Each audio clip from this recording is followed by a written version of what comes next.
Thank you very much.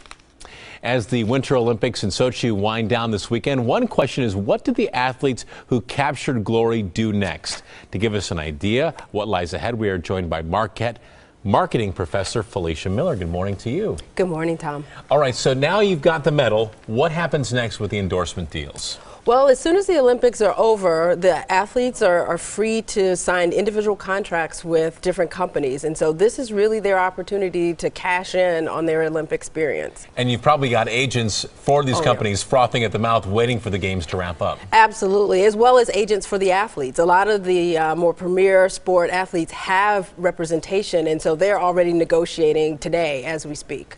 Let's talk about the deals. Do you need a medal to get the sponsorship deal? Having a medal helps. In some of the premier sports like figure skating and downhill skiing, there is some wiggle room, but for some of the lesser known sports, you really do have to have, that gold medal or that really amazing story around your performance. Let's talk about someone like Shaun White, who came into the Sochi Olympics with such high expectations and walks away from the games with no medals. What does that do for his sponsorship deals?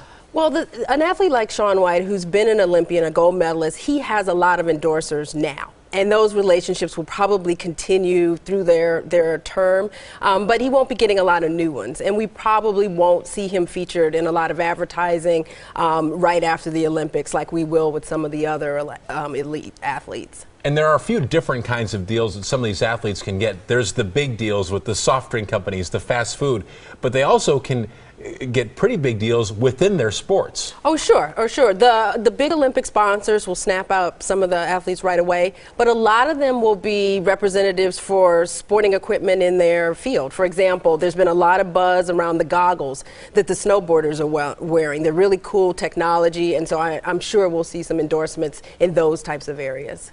And how soon do these athletes need to get on the bandwagon in order to take advantage of their success at the Olympics? Oh, before the flame is extinguished. That quickly. That quickly. Their agents are starting to finalize these deals right now.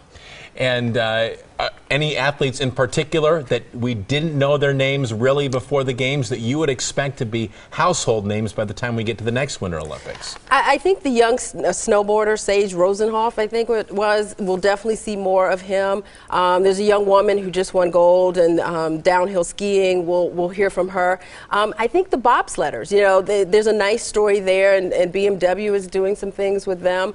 So the two sled teams that medaled, I think we'll hear from them as well, since we didn't have a lot of success at this Olympics in the major premier sports, figure skating, and we all know what happened with hockey. Right. Well, Felicia Miller from Marquette University, thank you so much for your insight. Really appreciate it. You're welcome. And we'll look for the goggles, right? Absolutely, absolutely.